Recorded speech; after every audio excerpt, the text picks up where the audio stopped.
कृष्णा। श्रीमद् भागवत महापुराण की जय। आप सभी का दिन शुभ और मंगलमय हो।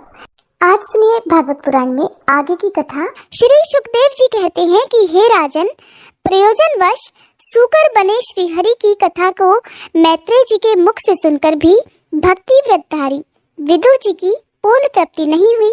अतः उन्होंने हाथ जोड़कर फिर से पूछा, हे मुनिवर, हमने ये बात आपके मुख से अभी अभी सुनी है कि आदि दैत्य हिरण्याक्ष को भगवान यज्ञ मूर्ति ने ही मारा था।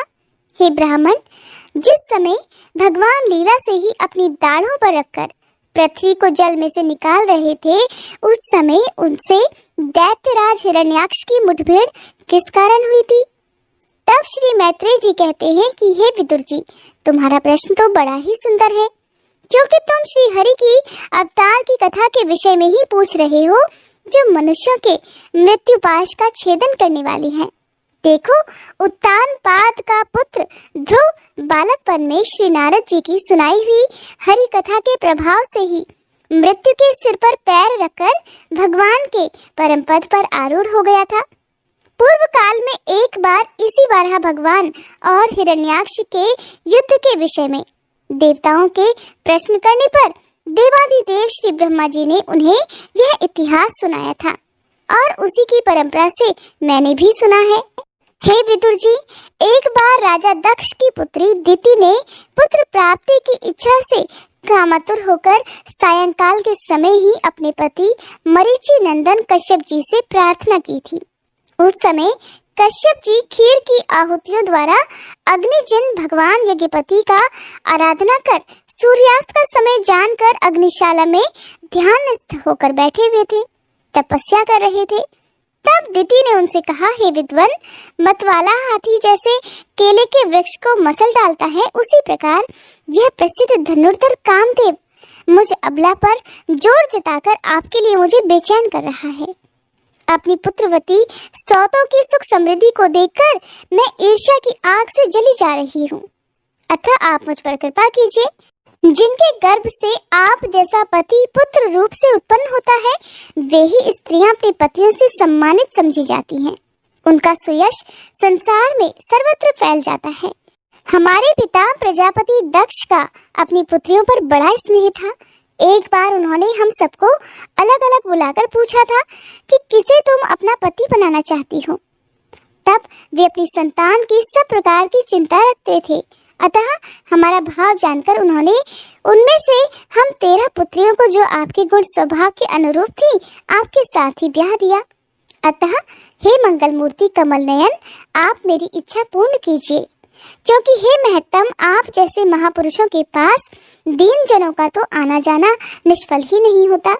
हे विदुर जी, दिति कामदेव के वेग से अत्यंत बेचैन और बेबस हो रही थी। उसने इसी प्रकार की बहुत सारी बातें बनाते हुए दीन होकर कश्यप जी से प्रार्थना की। तब उन्होंने उसे सुमधुर वाणी से समझाते हुए कहा कि हे भीरू, तुम्हारी इच्छा के अनुसार मैं अभी अभी तुम्हारा प्रिय अवश्य करूंगा। भला जिसके द्वारा अर्थ धर्म और काम तीनों की सिद्धि होती है, अपनी ऐसी पत्नी की कामना कौन पूर्ण नहीं करेगा? जिस प्रकार जहाज पर चढ़कर मनुष्य महासागर को पार कर लेता है, उसी प्रकार गृहस्थाश्रमी दूसरे आश्रमों को आश्रय देता हुआ अपने आश्रम द्वारा स्वयं भी दुख समुद्र के पार हो जाता है। माननी, स्त्री को तो त्रिविध पुरुषार्थ की कामना वाले पुरुष का आधा अंग कहा गया है। उस पर अपनी गृहस्थी का भार डालकर पुरुष निश्चिंत होकर विचरता है। इंद्रिय रूप शत्रु आश्रम वालों के लिए अत्यंत दुर्जय है, किंतु जिस प्रकार किले का स्वामी सुगमता से ही लूटने वाले शत्रुओं को अपने अधीन कर लेता है, उसी प्रकार हम अपनी विवाहिता पत्नी का आश्रय लेकर इन इंद्रिय रूप शत्रुओं को सहज में ही जीत लेते हैं। हे ग्रहेश्वरी, तुम जैसी भार्या के उपकारों का बदला तो हम अथवा और कोई भी गुणग्राही पुरुष अपनी सारी उम्र में अथवा जन्मांतर में भी पूर्ण रूप से नहीं चुका सकते। तब भी तुम्हारी इस संतान प्राप्ति की इच्छा को मैं यथाशक्ति अवश्य पूर्ण करूंगा, परंतु अभी तुम एक मुहूर्त ठहरो, जिससे लोग मेरी निंदा न कर पाए। यह अत्यंत घोर समय राक्षस आदि घोर जीवों का है और देखने में भी बड़ा भयानक है। इसमें भगवान भूतनाथ के गण भूत प्रेत आदि घुमा करते हैं। हे साध्वी, इस संध्या काल में भूत भावन भूतपति भगवान शंकर अपने गण भूत प्रेत आदि को साथ लिए बैल पर चढ़कर विचरा करते हैं, जिनका जटाजूट शमशान भूमि से उठे हुए बवंडर की धूलि से धूसरित होकर दैदीप्यमान हो रहा है, तथा जिनके स्वर्ण कांतिमय गौर शरीर में भस्म लगी हुई है, वे तुम्हारे देवर अर्थात श्वशुर महादेव जी अपने सूर्य चंद्रमा और अग्निरूप तीनों नेत्रों से सभी को देखते रहते हैं। संसार में उनका कोई भी अपना या पराया नहीं है, न कोई अधिक आदरणीय और न ही कोई निंदनीय है। हम लोग तो अनेक प्रकार के व्रतों का पालन करके उनकी माया को ही ग्रहण करना चाहते हैं, जिसे उन्होंने भोग कर लात मार दी है। विवेक की पुरुष अविद्या के आवरण को हटाने की इच्छा से उनके निर्मल चरित्र का गुणगान किया करते हैं। उनसे बढ़कर तो क्या, उनके समान भी कोई नहीं है और उन तक केवल सत्पुरुषों की ही पहुंच है। ये सब होने पर भी वे स्वयं पिशाचों का सा आचरण किया करते हैं। यह नर शरीर तो कुत्तों का भोजन है, जो अविवेकी पुरुष आत्मा मानकर वस्त्र आभूषण माला और चंदन आदि से इसी को सजाते संवारते रहते हैं। वे अभागे ही आत्माराम भगवान शंकर के आचरण पर हंसते हैं। हम लोग तो क्या, ब्रह्मादि लोकपाल भी उन्हीं की बांधी हुई धर्म मर्यादा का पालन करते हैं, और वे ही इस विश्व के अधिष्ठान हैं, तथा ये माया भी उन्हीं की आज्ञा का अनुसरण करने वाली है। ऐसे होकर भी वे प्रेतों का सा आचरण करते हैं। अहो, उन जगत व्यापक प्रभु की यह अद्भुत लीला कुछ समझ में नहीं आती। मैत्रेय जी कहते हैं, पति के इस प्रकार समझाने पर भी कामातुरा दिति ने वेश्या के समान निर्लज होकर ब्रह्म ऋषि कश्यप जी का वस्त्र पकड़ लिया। तब कश्यप जी ने उस निंदित कर्म में अपनी भार्या का बहुत आग्रह देखकर देव को नमस्कार किया और एकांत में उसके साथ समागम किया। फिर जल में स्नान कर प्राण और वाणी का संयम करके विशुद्ध ज्योतिर्मय सनातन ब्रह्म का ध्यान करते हुए उसी का जप करने लगे। विदुर जी, दिति को भी उस निंदित कर्म के कारण बड़ी लज्जा आई और वह ब्रह्म ऋषि के पास जाकर सिर नीचा कर इस प्रकार कहने लगी, हे ब्राह्मण, भगवान रुद्र भूतों के स्वामी है, मैंने उनका अपराध किया है, किंतु वे भूत श्रेष्ठ मेरे इस गर्भ को नष्ट न करें। मैं उग्र और रुद्र रूप महादेव को नमस्कार करती हूँ। वे सत्पुरुषों के लिए कल्याणकारी और दंड देने के भाव से रहित हैं, किंतु दुष्टों के लिए क्रोध मूर्ति दंडपाणी है। हम स्त्रियों पर तो व्याघ्र भी दया करते हैं, फिर वे तो सतीपति मेरे बहनोई और परम कृपालु हैं, अतः वे मुझ पर प्रसन्न हो। श्री मैत्रेय जी ने कहा, हे विदुर जी, प्रजापति कश्यप ने सायंकालीन संध्या वंदना आदि कर्म से निवृत्त होने पर देखा कि दिति थर थर कांपती हुई अपनी संतान की लौकिक और परलौकिक उन्नति के लिए प्रार्थना कर रही है। तब उन्होंने उससे कहा, तुम्हारा चित्त काम वासना से मलिन था, वह समय भी ठीक नहीं था और तुमने मेरी बात भी नहीं मानी और देवताओं की भी अवहेलना की। अमंगलमय चंडी, तुम्हारी कोख से दो बड़े ही अमंगलमय और अधम पुत्र उत्पन्न होंगे। वे बार बार संपूर्ण लोक और लोकपालों को अपने अत्याचारों से रुलाएंगे।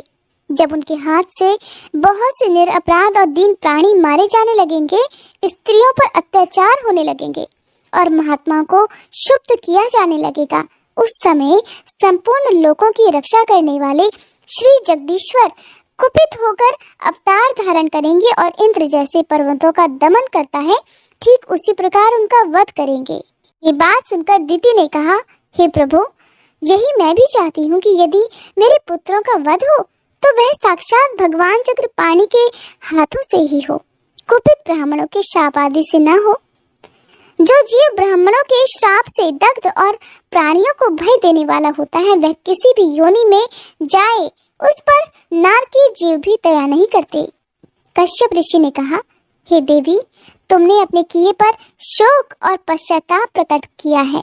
तुम्हें शीघ्र ही उचित अनुचित का विचार भी हो गया और भगवान श्री हरि शिव और मेरे प्रति भी तुम्हारा बहुत आदर जान पड़ता है।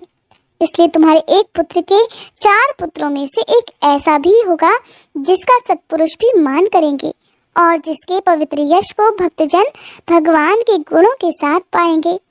जिस प्रकार खोटे सोने को बार बार तपाकर शुद्ध किया जाता है, उसी प्रकार साधु जन उसके स्वभाव का अनुकरण करने के लिए निर्वैरता आदि उपायों से अपने अंतःकरण को शुद्ध करेंगे, जिनकी कृपा से उन्हीं का स्वरूप भूत यह जगत आनंदित होता है। वे स्वयं प्रकाश भगवान भी उसकी अनन्य भक्ति से संतुष्ट हो जाएंगे। दिति, वह बालक तो बड़ा ही जगत भक्त, उदार हृदय, प्रभावशाली और महान पुरुषों का भी पूज्य होगा तथा प्रौढ़ भक्ति भाव से विशुद्ध और भावान्वित हुए अंतःकरण में श्री भगवान को स्थापित करके देहाभिमान को त्याग देगा। वह विश्व में अनासक्त, शीलवान, गुणों का भंडार तथा दूसरों की समृद्धि में सुख और दुख में दुख मानने वाला होगा। उसका कोई शत्रु नहीं होगा तथा चंद्रमा जैसे ग्रीष्म ऋतु के ताप को हर लेता है, ठीक वैसे ही वह संसार के शोक को शांत करने वाला होगा, जो इस संसार के बाहर भीतर सब ओर विराजमान है। अपने भक्तों की इच्छानुसार समय समय पर मंगल विग्रह प्रकट करते हैं और लक्ष्मी रूप लावण्य मूर्ति ललना की शोभा भी बढ़ाने वाले हैं तथा जिनका मुखमंडल झिलमिलाते हुए कुंडलों से सुशोभित है। उन परम पवित्र कमल नयन श्री हरि का तुम्हारे पौत्र को प्रत्यक्ष दर्शन होगा। श्री मैत्रेय जी कहते हैं, हे विदुर जी, दिति ने जब सुना कि मेरा पौत्र भगवान का भक्त होगा तब उसे बड़ा ही आनंद हुआ तथा ये जानकर कि मेरे पुत्र साक्षात श्री हरि के हाथों मारे जाएंगे, उसे और भी अधिक उत्साह हुआ। श्री मैत्रेय जी ने कहा, हे विदुर जी, दिति को अपने पुत्रों से देवताओं को कष्ट पहुंचने की आशंका थी, इसीलिए उसने दूसरों के तेज का नाश करने वाले उस कश्यप जी के तेज को 100 वर्षों तक अपने उदर में ही रखा। उस गर्भस्थ तेज से ही लोकों में सूर्य आदि का प्रकाश क्षीण होने लगा, जिस कारण इंद्र आदि देवगण भी तेज विहीन होने लगे। तब उन्होंने श्री ब्रह्मा जी के पास जाकर कहा कि हे ब्रह्मा जी, सभी दिशाओं में अंधकार के कारण बड़ी अव्यवस्था हो रही है। हे भगवान, काल आपकी ज्ञान शक्ति को कुंठित नहीं कर सकता, इसीलिए आपसे कोई बात भी छिपी नहीं है। आप इस अंधकार के विषय में भी जानते ही होंगे, हम तो इससे बड़े ही भयभीत हो रहे हैं। हे देवाधिदेव, आप जगत के रचयिता और समस्त लोकपालों के मुकुटमणि हैं। आप छोटे बड़े सभी जीवों का भाव भी जानते हैं। हे देव, आप विज्ञान बल संपन्न हैं। आपने माया से ही यह चतुर्मुख रूप और रजोगुण स्वीकार किया है। आपकी उत्पत्ति के वास्तविक कारण को कोई नहीं जान सकता। हम आपको नमस्कार करते हैं। हे ब्रह्मा जी, आप में संपूर्ण भुवन स्थित है। कार्य कारण रूप सारा प्रपंच आपका शरीर है, किंतु वास्तव में आप इससे परे हैं। जो समस्त जीवों के उत्पत्ति स्थान आपका अनन्य भाव से ध्यान करते हैं, उन सिद्ध योगियों का किसी प्रकार भी ह्रास नहीं हो सकता, क्योंकि वे आपके कृपा कटाक्ष से ही कृत्य हो जाते हैं तथा प्राण, इंद्रिय और मन को जीत लेने के कारण उनका योग भी परिपक्व हो जाता है। रस्सी से बंधे हुए बैलों की भांति आपकी वेद वाणी से जकड़ी हुई सारी प्रजा आपकी अधीनता में नियम पूर्वक कर्मानुष्ठान करके आपको बलि समर्पित करती है। आप सभी के नियंता मुख्य प्राण हैं। हम आपको नमस्कार करते हैं। हे ब्रह्मा जी, इस अंधकार के कारण दिन रात का विभाग अस्पष्ट हो जाने से लोगों के सारे कर्म लुप्त होते जा रहे हैं, जिससे वे दुखी हो रहे हैं। उनका कल्याण कीजिए। हम शरणागतों की ओर अपनी अपार दया दृष्टि से निहारिए। हे देव, आग जिस प्रकार ईंधन में पड़कर बढ़ती ही जाती है, ठीक उसी प्रकार कश्यप जी के वीर्य से स्थापित हुआ यह दिति का गर्भ सारी दिशाओं को अंधकारमय करता हुआ क्रमशः आगे ही बढ़ता जा रहा है। श्री मैत्रेय जी कहते हैं, हे महाबाहो, देवताओं की प्रार्थना सुनकर भगवान ब्रह्मा जी हंसने लगे और उन्हें अपनी मधुर वाणी से आनंदित करते हुए कहने लगे, हे देवतागणों, तुम्हारे पूर्वज मेरे मानसपुत्र सनकादि लोगों की आसक्ति त्याग कर समस्त लोकों में आकाश मार्ग से विचरा करते थे। एक बार वे भगवान श्री हरि के शुद्ध सत्वमय सब लोगों के शिरोभाग में स्थित वैकुंठ धाम में जा पहुँचे। वहाँ सभी लोग विष्णु रूप होकर रहते हैं और वह प्राप्त भी उन्हीं को होता है जो अन्य सभी प्रकार की कामनाएं छोड़कर केवल भगवत चरण शरण की प्राप्ति के लिए ही अपने धर्म द्वारा उनकी आराधना करते हैं। वहाँ वेदांत प्रतिपाद धर्म मूर्ति श्री आदि नारायण हम अपने भक्तों को सुख देने के लिए शुद्ध सत्वमय स्वरूप धारण कर हर समय विराजमान रहते हैं। उस लोक में नहश्रेयस नाम का एक वन है जो मूर्तिमान कैवल्य सा ही जान पड़ता है। वह सब प्रकार की कामनाओं को पूर्ण करने वाले वृक्षों से सुशोभित है जो स्वयं हर समय 6 ऋतुओं की शोभा से संपन्न रहते हैं। वहां पर विमानचारी गंधर्वगण अपनी प्रियाओं के सहित अपने प्रभु की पवित्र लीलाओं का गान करते रहते हैं जो लोगों की संपूर्ण पाप राशि को भस्म कर देने वाली है। उस समय सरोवर में खिली हुई मकरंद पूर्ण वासंतिक माधवी लता की सुमधुर गंध उनके मन को अपनी ओर खींचना चाहती है, परंतु वे उसकी ओर ध्यान ही नहीं देते, वरन उस गंध को उड़ाकर लाने वाले वायु को ही बुरा भला कहने लगते हैं। जिस समय भ्रमरराज ऊंचे स्वर से गुंजार करते हुए मानो हरि कथा का गान करते हैं, उस समय थोड़ी देर के लिए कबूतर, कोयल, सारस, चकवे, पपीहे, हंस, तोते, तीतर और मोरों का कोलाहल भी बंद हो जाता है, मानो वे भी उस कीर्तन आनंद में बेसुध हो जाते हों। श्री हरि तुलसी से अपने श्री विग्रह को सजाते हैं और तुलसी की गंध का ही अधिक आदर करते हैं। ये देखकर वहां के मंदार, कुंद, कुर्बक अर्थात तिलक वृक्ष, उत्पल यानी कि रात में खिलने वाले कमल, चंपक, अर्ण, पुनाग, नागकेसर, बकुल अर्थात मौलसरी, अंबुज जो कि दिन में खिलने वाले कमल होते हैं, और पारिजात आदि पुष्प सुगंध युक्त होने पर भी तुलसी का ही तप अधिक मानते हैं। वह लोक वैदूर्य, मरकतमणि और स्वर्ण के विमानों से भरा हुआ है। ये सब किसी कर्मफल से नहीं, बल्कि एकमात्र श्री हरि के पाद पद्मों की वंदना करने से ही प्राप्त होते हैं। उन विमानों पर चढ़े हुए कृष्ण प्राण भगवत भक्तों के चित्तों में बड़े बड़े नितंबों वाली सुमुखी सुंदरियां भी अपनी मंद मंद मुस्कान और मनोहर हास परिहास से काम विकार नहीं उत्पन्न कर सकती। परम सौंदर्यशालिनी लक्ष्मी जी, जिनकी कृपा प्राप्त करने के लिए देवगण भी यत्नशील रहते हैं, श्री हरि के भवन में चंचलता रूप दोष को त्याग कर रहती हैं। जिस समय अपने चरण कमलों के नुपुरों की झनकार करती हुई वे अपना लीला कमल घुमाती हैं, उस समय उस कनक भवन की स्फटिकमयी दीवारों में उनका प्रतिबिंब पड़ने से ऐसा जान पड़ता है मानो वे उन्हें बुहार रही हो। हे प्यारे देवता गणों, जिस समय दासियों को साथ लिए वे अपने क्रीड़ावन में तुलसी दल द्वारा भगवान का पूजन करती हैं, तब वहां के निर्मल जल से भरे हुए सरोवर में जिनके मूंगे के घाट बने हुए हों, अपना सुंदर अलकावली और उन्नत नासिका से सुशोभित मुखारविंद देखकर ये भगवान का चुंबन किया हुआ है, ऐसा जानकर वह खुद को बड़ा सौभाग्यशाली समझती हैं। जो लोग भगवान की पाप हारिणी लीला कथाओं को छोड़कर बुद्धि को नष्ट कर डालने वाली अर्थ काम संबंधी अन्य निंदित कथाएं सुनते हैं, वे उस वैकुंठ लोक में कभी नहीं जा सकते। हाय, जब वे अभागे लोग इन सारहीन बातों को सुनते हैं, तब ये उनके पुण्यों को नष्ट करके उन्हें आश्रयहीन घोर नरकों में डाल देती हैं। देवाधिदेव श्री हरि का निरंतर चिंतन करते रहने के कारण जिनसे यमराज भी दूर रहते हैं, आपस में प्रभु के सुयश की चर्चा चलने पर अनुराग जन्य विवलतावश जिनके नेत्रों से अविरल अश्रु धारा बहने लगती है और शरीर में रोमांच हो जाता है, जिनके शील से स्वभाव की हम लोग भी इच्छा करते हैं, वे परम भागवत ही हमारे लोकों से ऊपर उस वैकुंठ लोक में जाते हैं। जिस समय सनकादि मुनि विश्वगुरु श्री हरि के निवास स्थान संपूर्ण लोकों के वंदनीय और श्रेष्ठ देवताओं के विचित्र विमानों से विभूषित उस परम दिव्य और अद्भुत वैकुंठ धाम में अपने योग बल से पहुंचे, तब उन्हें बड़ा ही आनंद हुआ।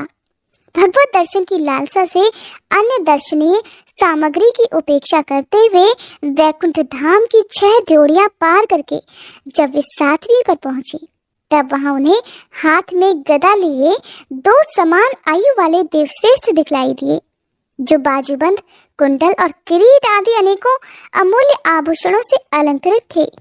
उनकी 4 श्यामल भुजाओं के बीच में मतवाले मधुकरों से गुंजायमान वनमाला सुशोभित थी और बाकी भौहें, फड़कते हुए नासिका रंध्र और अरुण नयनों के कारण उनके चेहरे पर कुछ क्षोभ के चिन्ह से दिखाई दे रहे थे।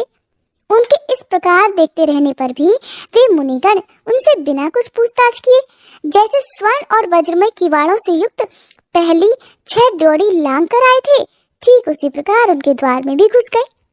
अब उनकी दृष्टि तो सर्वत्र समान थी और वे निशंक होकर सर्वत्र बिना किसी रोक टोक के विचरते थे। वे चारों कुमार पूर्ण तत्वज्ञ थे और ब्रह्मा जी की सृष्टि में आयु में सबसे बड़े होने पर देखने में भी 5 वर्ष के बालकों की तरह दिखाई दे रहे थे।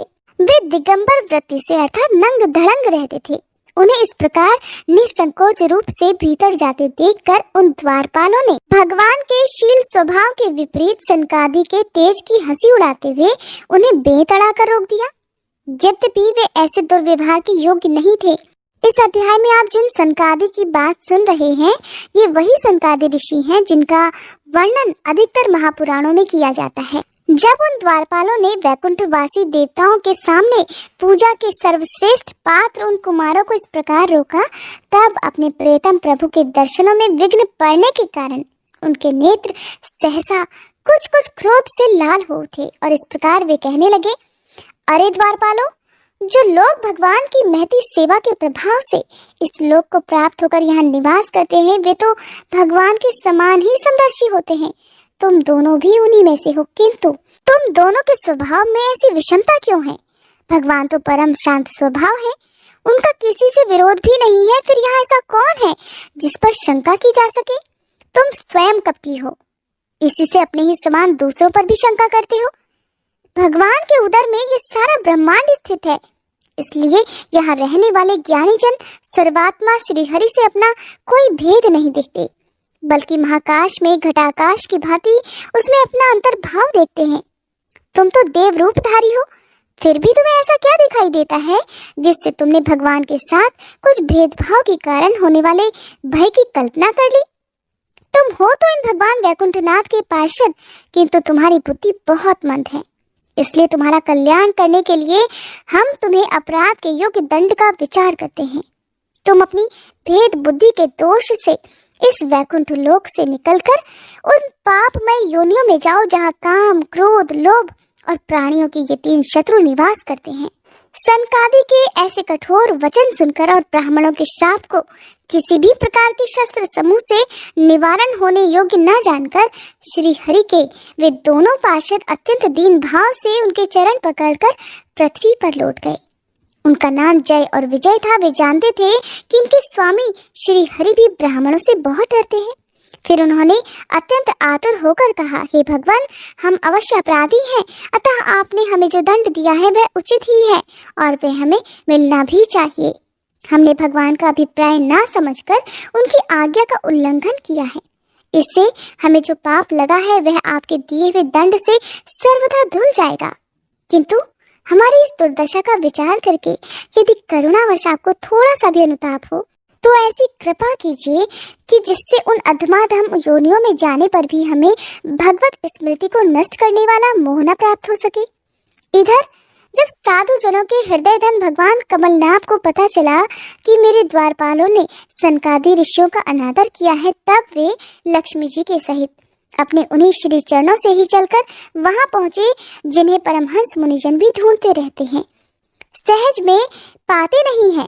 सनकादि ने देखा कि उनकी समाधि के विषय श्री वैकुंठनाथ स्वयं उनके नेत्र गोचर होकर वहां पधारे हैं। उनके साथ साथ पार्षदगण छत्र चामर आदि लिए चल रहे हैं तथा प्रभु के दोनों ओर राजहंस के पंखों के समान 2 श्वेत चंवर डुलाए जा रहे हैं। उनकी शीतल वायु से उनके श्वेत छत्र में लगी हुई मोतियों की झालर हिलती हुई ऐसी प्रतीत हो रही है मानो चंद्रमा की किरणों से अमृत की बूंदें झर रही हों। प्रभु समस्त सद्गुणों के आश्रय हैं। उनकी सौम्य मुख मुद्रा को देखकर जान पड़ता था कि वे सभी पर अनवरत कृपा सुधा की वर्षा कर रहे हैं। अपनी स्नेहमयी चितवन से वे भक्तों का हृदय स्पर्श कर रहे थे और उनके सुविशाल श्याम वक्ष स्थल पर स्वर्ण रेखा के रूप में जो साक्षात लक्ष्मी जी विराजमान थी, उनसे मानो वे समस्त दिव्य लोकों की चूड़ामणि वैकुंठ धाम को सुशोभित कर रहे थे। उनके पीतांबर मंडित विशाल नितंबों पर झिलमिलाती हुई करधनी और गले में भ्रमरों से मुखरित वनमाला विराज रही थी और वे कलाइयों में सुंदर कंगन पहने अपना एक हाथ गरुड़ जी के कंधे पर रखे दूसरे से कमल का पुष्प घुमा रहे थे। उनके अमोल कपोल बिजली की प्रभा को भी लजाने वाले मकराकृत कुंडलों की शोभा बढ़ा रहे थे। उभरी हुई सुघड़ नासिका थी, बड़ा ही सुंदर मुख था। सिर पर मणिमय मुकुट विराजमान था और चारों भुजाओं के बीच में महामूल्यवान मनोहर हार की और गले में कौस्तुभ मणि की अपूर्व शोभा थी। भगवान का श्री विग्रह बड़ा ही सौंदर्यशाली था। उसे देखकर भक्तों के मन में ऐसा वितर्क होता था कि इसके सामने श्री लक्ष्मी जी का सौंदर्याभिमान भी गलित हो गया है।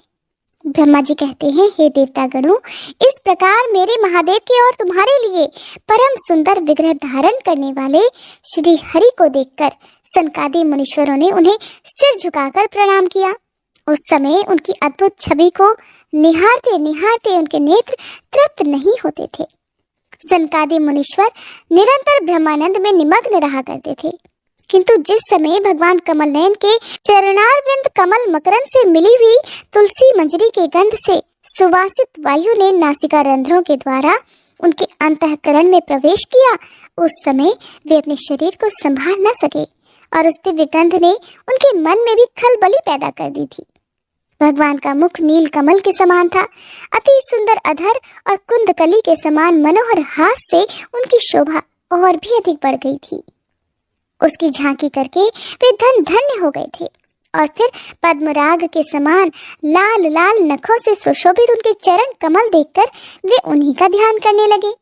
इसके पश्चात वे मुनिगण अन्य साधनों से सिद्ध न होने वाली स्वाभाविक अष्ट सिद्धियों से संपन्न श्री हरि की स्तुति करने लगे, जो योग मार्ग द्वारा मोक्ष पद की खोज करने वाले पुरुषों के लिए उनके ध्यान का विषय अत्यंत आदरणीय और नयनानंद की वृद्धि करने वाला पुरुष रूप प्रकट करते हैं। सनकादि मुनियों ने कहा, हे अनंत, यद्यपि आप अंतर्यामी रूप से दृष्टि चित्त पुरुषों के हृदय में भी स्थित रहते हैं, फिर भी उनकी दृष्टि से ओझल ही रहते हैं, किंतु आज हमारे नेत्रों के सामने तो आप साक्षात विराजमान हैं। हे प्रभु, जिस समय आपसे उत्पन्न हुए हमारे पिता ब्रह्मा जी ने आपका रहस्य वर्णन किया था, उसी समय श्रवण रंध्रों द्वारा हमारी बुद्धि में तो आप ही आविराजे थे, किंतु प्रत्यक्ष दर्शन का महान सौभाग्य तो हमें आज ही प्राप्त हुआ है। हे भगवान, हम आपको साक्षात परमात्मा ही जानते हैं। इस समय आप अपने विशुद्ध सत्वमय विग्रह से अपने इन भक्तों को आनंदित कर रहे हैं। आपकी इस सगुण साकार मूर्ति को राग और अहंकार से मुक्त मुनिजन आपकी कृपा दृष्टि से प्राप्त हुए सुदृढ़ भक्ति योग के द्वारा अपने हृदय में उपलब्ध करते हैं। हे प्रभु, आपका सुयश अत्यंत कीर्तनीय और सांसारिक दुखों की निवृत्ति करने वाला है। आपके चरणों की शरण में रहने वाले जो महाभाग आपकी कथाओं के रसिक हैं, वे आपके अत्यंतिक प्रसाद मोक्ष पद को भी अधिक कुछ नहीं गिनते। फिर जिन्हें आपकी जरासी टेढ़ी भौं ही भयभीत कर देती है, उन्हें इंद्रपद आदि अन्य भोगों के विषय में तो फिर कहना ही क्या है। हे भगवान, यदि हमारा मन भौरे की तरह आपके चरण कमलों में ही रमण करता रहे, हमारी वाणी तुलसी के समान आपके चरण संबंध से ही सुशोभित होती रहे और हमारे कान आपकी सुयश सुधा से परिपूर्ण रहे, तो फिर अपने पापों के कारण भले ही हमारा जन्म नरकादि योनियों में हो जाए, इसकी हमें कोई चिंता नहीं। हे विपुल कीर्ति प्रभु, आपने हमारे सामने जो यह मनोहर रूप प्रकट किया है, उससे हमारे नेत्रों को बड़ा ही सुख मिला है। विषयासक्त अजितेंद्रिय पुरुषों के लिए इसका दृष्टिगोचर होना अत्यंत कठिन है। आप साक्षात भगवान हैं और इस प्रकार स्पष्टतया हमारे नेत्रों के सामने प्रकट हुए हैं। हम आपको प्रणाम करते हैं। श्री ब्रह्मा जी कहने लगे, हे देवगण, जब योगनिष्ठ सनकादि मुनियों ने इस प्रकार स्तुति की, तब वैकुंठ निवासी श्री हरि ने उनकी प्रशंसा करते हुए ये कहा, हे मुनिगण, ये जय और विजय मेरे पार्षद हैं। इन्होंने मेरी कुछ भी परवाह न करके आपका बहुत बड़ा अपराध किया है। आप लोग भी मेरे अनुगत भक्त हैं, अतः इस समय मेरी ही अवज्ञा करने के कारण आपने इन्हें जो दंड दिया है, वह मुझे भी अभिमत है। ब्राह्मण मेरे परम आराध्य हैं। मेरे अनुचरों के द्वारा आप लोगों का जो तिरस्कार हुआ है, उसे मैं अपना ही किया हुआ मानता हूँ। इसलिए मैं आप लोगों से प्रसन्नता की भिक्षा मांगता हूँ। सेवकों के अपराध करने पर संसार उनके स्वामी का ही नाम लेता है। वह अपयश उसकी कीर्ति को इस प्रकार दूषित कर देता है जैसे त्वचा को चर्म रोग। मेरी निर्मल सुयश सुधा में गोता लगाने से चंडाल पर्यंत सारा जगत तुरंत पवित्र हो जाता है, इसीलिए मैं वैकुंठ कहलाता हूँ। किंतु यह पवित्र कीर्ति मुझे आप लोगों से ही प्राप्त हुई है, इसीलिए जो कोई आपके विरुद्ध आचरण करेगा वह मेरी भुजा ही क्यों ना हो, मैं उसे तुरंत काट डालूंगा। आप लोगों की सेवा करने से ही मेरी चरण रज को ऐसी पवित्रता प्राप्त हुई है कि वह सारे पापों को उसी क्षण में नष्ट कर डालती है, और मुझे ऐसा सुंदर स्वभाव मिला है कि मेरे उदासीन रहने पर भी लक्ष्मी जी मुझे एक क्षण के लिए भी नहीं छोड़ती। यद्यपि इन्हीं के लेशमात्र कृपा कटाक्ष के लिए अन्य ब्रह्मादि देवता नाना प्रकार के नियमों और व्रतों का पालन किया करते हैं, जो अपने संपूर्ण कर्मफल मुझे अर्पित कर सदा संतुष्ट रहते हैं। वे निष्काम ब्राह्मण ग्रास पर तृप्त होते हुए घी से तरह तरह के पकवानों का जब भोजन करते हैं, तब उनके मुख से मैं जैसे तृप्त होता हूँ, वैसा यज्ञ में अग्नि रूप मुख से यजमान की दी हुई आहुतियों को ग्रहण करके भी नहीं होता। योग माया का अखंड और असीम ऐश्वर्य मेरे अधीन है, तथा जो मेरी चरणोदक रूपिणी गंगा जी चंद्रमा को मस्तक पर धारण करने वाले भगवान शिव के सहित समस्त लोगों को पवित्र करती है, ऐसा परम पवित्र और परमेश्वर होकर भी मैं जिनकी पवित्र चरण रज को अपने मुकुट पर धारण करता हूँ, उन ब्राह्मणों के कर्म को कौन नहीं सहन करेगा। ब्राह्मण, दूध देने वाली गौएं और अनाथ प्राणी ये मेरे ही शरीर हैं। पापों के द्वारा विवेक दृष्टि नष्ट हो जाने के कारण जो लोग इन्हें मुझसे भिन्न समझते हैं, उन्हें मेरे द्वारा नियुक्त यमराज के ग्रंथ जैसे दूत, जो सर्प के समान क्रोधी है, अत्यंत क्रोधित होकर अपनी चोंचों से नोच डालते हैं।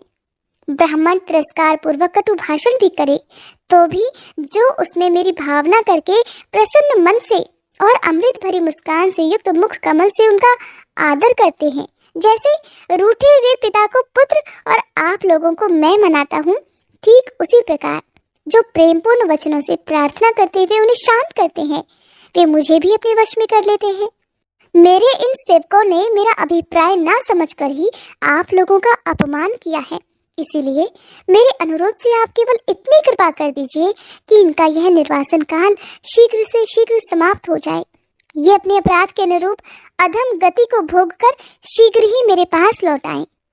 श्री ब्रह्मा जी कहते हैं, हे देवतागणों, सनकादि मुनि क्रोध रूप सर्प से डसे हुए थे, तब भी उनका चित्त अंतःकरण को प्रकाशित करने वाली भगवान की मंत्रमयी सुमधुर वाणी सुनते सुनते तृप्त नहीं हुआ। भगवान की उक्ति बड़ी ही मनोहर और थोड़े अक्षरों वाली थी, किंतु वह इतनी अर्थपूर्ण, सारयुक्त, दुर्विज्ञेय और गंभीर थी कि वह बहुत ध्यान देकर सुनने और विचार करने पर भी ये न जान सके कि भगवान आखिरकार क्या करना चाहते हैं। भगवान की इस अद्भुत उदारता को देखकर वे बड़े आनंदित हुए और उनका अंग अंग पुलकित हो गया। फिर योग माया के प्रभाव से अपने परम ऐश्वर्य का प्रभाव प्रकट करने वाले प्रभु से वे हाथ जोड़कर कहने लगे, हे स्वयं प्रकाश भगवान, आप सर्वेश्वर होकर भी जो ये कह रहे हैं कि यह आपने मुझ पर बड़ा अनुग्रह किया, सो इससे आपका क्या अभिप्राय है, हम ये नहीं जान सके हैं। हे प्रभु, आप ब्राह्मणों के परम हितकारी हैं, इससे लोक शिक्षा के लिए आप भले ही ऐसे माने कि ब्राह्मण मेरे आराध्य देव हैं, वस्तुतः तो ब्राह्मण और देवताओं के भी देवता ब्रह्मादि भी आप ही आत्मा और आराध्य देव हैं। सनातन धर्म आपसे ही उत्पन्न हुआ है, आपके अवतारों द्वारा ही समय समय पर उसकी रक्षा होती है और निर्विकार स्वरूप आप ही धर्म के परम गुह्य रहस्य भी हैं, ऐसा शास्त्रों का मत है। आपकी कृपा से निवृत्ति परायण योगी जन सहज में ही मृत्यु रूप संसार सागर से पार हो जाते हैं, फिर भला दूसरा कोई आप पर क्या कृपा कर सकता है। हे भगवान, दूसरे अर्थार्थों जन जिनकी चरण रज को सर्वथा अपने मस्तक पर धारण करते हैं, वे लक्ष्मी जी निरंतर आपकी सेवा में लगी रहती हैं, सो ऐसा जान पड़ता है कि भाग्यवान भक्तजन आपके चरणों पर जो नूतन तुलसी की मालाएं अर्पण करते हैं, उन पर गुंजार करते हुए भौरों के समान वे भी आपके पाद पद्मों को ही अपना निवास स्थान बनाना चाहती हैं, किंतु अपने पवित्र चरित्रों से निरंतर आपकी सेवा में तत्पर रहने वाली उन लक्ष्मी जी का भी आप विशेष आदर नहीं करते। आप तो अपने भक्तों से ही विशेष प्रेम रखते हैं। आप स्वयं ही संपूर्ण भजनीय गुणों के आश्रय हैं। क्या जहां तहां विचरते हुए ब्राह्मणों के चरणों में लगने से पवित्र हुई मार्ग की धूली और श्रीवत्स का चिन्ह आपको पवित्र कर सकते हैं? क्या इनसे आपकी शोभा बढ़ सकती है? हे भगवान, आप तो साक्षात धर्म स्वरूप हैं। आप सत्य आदि तीनों युगों में प्रत्यक्ष रूप से विद्यमान रहते हैं और ब्राह्मणों तथा देवताओं के लिए तप, शौच और दया अपने इन 3 चरणों से इस चराचर जगत की रक्षा करते हैं। हे भगवान, अब आप अपनी शुद्ध सत्वमयी वरदायिनी मूर्ति से हमारे धर्म विरोधी रजोगुण और तमोगुण को दूर कर दीजिए। हे देव, यह ब्राह्मण कुल आपके द्वारा अवश्य रक्षणीय है। यदि साक्षात धर्म रूप होकर भी आप सुमधुर वाणी और पूजन आदि के द्वारा इस उत्तम कुल की रक्षा ना करें तो आपका निश्चित किया हुआ कल्याण मार्ग ही नष्ट हो जाए, क्योंकि लोग तो श्रेष्ठ पुरुषों के आचरण को ही प्रमाण रूप से ग्रहण करता है।